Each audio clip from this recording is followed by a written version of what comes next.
dari LQY Law Firm. Nah, dipersilakan untuk berbicara. Pasti. Baik. Oke, Makasih teman-teman. Kalau saya boleh jujur ya, sebenarnya saya dimanapun di Indonesia maupun kemarin di Singapura dibilang hoaxnya kan saya kabur ke Singapura kan. Jadi saya udah menerima banyak ancaman, termasuk kemarin ketika di Singapura pun juga saya diancam mau dibunuh. Ya.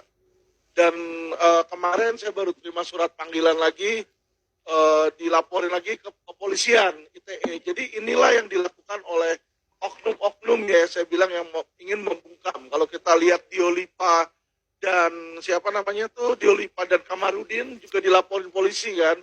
Tujuan mereka tidak lain tidak lebih adalah untuk pembungkaman supaya orang takut untuk bicara sini ya. Tapi kalau mereka lakukan itu kepada saya, justru salah. Ya, justru itu membuktikan bahwa saya sudah berjalan di jalan yang tepat sini teman-teman. Nah anehnya kalau sebelumnya yang laporin saya ada polisi AKBP Pujiarto, yang dimana kalau teman-teman tahu AKBP Pujiarto itu adalah salah satu anggota Satgasus, anak buahnya Ferdi Sambo. Ya, jadi kasus yang saya tangani ini sebenarnya kasus menyangkut jutaan masyarakat, yaitu investasi bodong. Investasi bodong ini di Indonesia mandek, tidak benar-benar ditangani. Kenapa? Saya temukan bahwa mereka polisi-polisi ini bukanlah memberantas kejahatan, tapi melindungi para oknum investasi bodong, teman-teman. Ya, ini yang saya lihat. Jadi, contoh kayak Hendy Surya waktu itu, 2 tahun dijadikan tersangka, tidak pernah ditahan. Kenapa orang dijadikan tersangka tidak pernah ditahan? Ini pertanyaan. Ternyata jadikan ATM berjalannya mereka.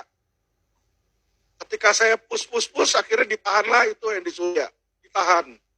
Nah, hal-hal yang sama sekarang banyak perusahaan-perusahaan investasi bodong yang tidak ditahan tapi sudah ditetapkan menjadi tersangka. Contohnya Kresna Life, Kresna Sekuritas. Ya, jadi Kresna ini untung dia tuh kemarin dari Tokopedia itu dia yang punya. Tapi dia jebolin dana masyarakat. Dan sudah dilaporin polisi dan sudah jadi tersangka. Tapi tidak pernah ditahan oleh kepolisian. Dan ini terlibat sampai waktu itu di mana ketika Kapolri masih kabar eskrim, Listio Sigit sini ya. Jadi saya melihat di sini teman-teman. Nah yang aneh kenapa panggilan polisi yang saya terima kemarin, adanya laporan polisi terhadap ITE terhadap saya untuk supaya saya calm down. Yang saya bingung, pelapornya adalah Henry Surya yang ada di dalam tahanan. Bagaimana seseorang dalam tahanan bisa lapor polisi keluyuran dan bisa punya handphone? Ini loh yang sangat aneh di sini ya. Jadi saya melihat, sorry ya teman-teman ya, saya sebagai lawyer, saya berinteraksi setiap hari dengan polisi. Kita selalu diajarin hukum adalah panglima, tapi kenyataannya uang adalah panglima. Jadi saat ini institusi kepolisian itu sedang dikencingin oleh penjahat-penjahat. Jadi kalau mereka berpikir kita lah yang jelek-jelekin mereka, tidak sebenarnya. Penjahat ini sedang menunjukkan bagaimana dengan pengaruh uang mereka bisa memperbudak kepolisian Republik Indonesia. Itu yang sebenarnya ditunjukin. Dengan bagaimana seseorang dalam tahanan bisa membuat laporan langsung ke SPKT, keluar dari dalam tahanan, itu membuktikan bahwa uang ini bisa mengontrol. Bagaimana seorang Pinangki, contoh, vonis 10 tahun bisa turun ke 2 tahun udah keluar, seperti itu. Ya, jadi ini teman-teman, saya bukan dia menakut-nakuti, cuma kenyataan, kalau yang serang saya adalah masyarakat yang keberatan dengan kata saya, kita must make sense. Ini seseorang yang sudah dalam tahanan, dijadikan tersangka, melaporkan saya balik, dibilang saya mencemarkan nama baik dia. Penjahat kok dicemarkan nama baiknya, dari luar penjara, keluar dalam SPKT. Dan melaporkan YouTube-nya Quotient. Ini yang saya bingung. Setelah saya cari, ternyata tidak ada masyarakat, tidak ada petinggi yang mau laporin saya. Dicarilah penjahat untuk laporin saya oleh polisi. Jadi informasi yang saya dapat, bukan yang di Surya yang mau Quotient TV ditutup.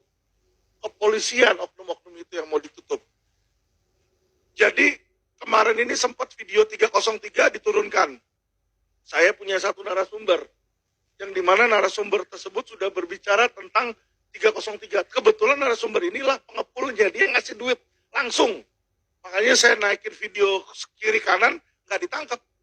Kenapa? Buktinya ada, fotonya ada. Di mana penjahat ditangkap, bandar judi ditangkap, pelaku-pelakunya ditangkap, besok 3 hari 4 hari kemudian satu orang bayar 100 sampai 150 juta dilepas. Di situ. Ini dijadiin mesin uang oleh pihak kepolisian. Ya. Nah, setelah ini dilepas, setelah narasumber saya mereka tahu, dipanggillah oleh Kadif Propam beberapa hari yang lalu. Nah, Kadif Propam yang baru, Sahnan, minta nama-nama yang sedang ongoing. Jadi kalau teman-teman berpikir bahwa mafia-mafia kejahatan bandar judi itu stop, tidak. Diberikanlah oleh orang saya ini sebuah nama yang akan terjadi suap 100 juta tersebut. Jadi kalau teman-teman lihat yang di penjaringan, itu informasi dari narasumber saya. Diberikan ke Kadif Propam, ditangkap. Habis ditangkap, dibawa ke Kanit sama Kapolsek, nggak berapa lama, si Fadil Imran bilang kan, dari Polda kan, oh nggak ada kesalahan. Jadi masih berusaha ditutupi. Jadi teman-teman, grup Ferdi Sambo ini belum selesai. Karena ditunjuk yang M. Fajar itu, AKP M. Fajar itu juga salah satu kaki tangannya yang masih menerima. Merusak negara, teman-teman. Jadi, kalau kita bilang stop rekayasa di sini dan berpikir dengan berakhirnya Ferdi Sambo dan berakhirnya Satgasus ini selesai, tidak. Sorry, akan ada regenerasi kalau saya lihat. Kenapa? Karena praktek yang sama masih ada terus. Dan Kapolri saya sudah WA terus-terusan, saya udah bilang, Pak, kita nggak usah, saya minta untuk Bapak tuh tegas. Bapak laki-laki, jenderal. Kenapa mesti takut? Saya bilang. Lo bener. Saya sampai bikin video, saya bikin pernyataan, ya kan oknum Jenderal Banci. Marah kan AKP Pujiarto, saya dilaporin ke polisi. Jadi dibilang, Banci bagi saya ini bukan jenis kelamin. Tapi seseorang nggak perlu jenderal. Kalau dia berani menegakkan keadilan, masa takut sama anak buahnya?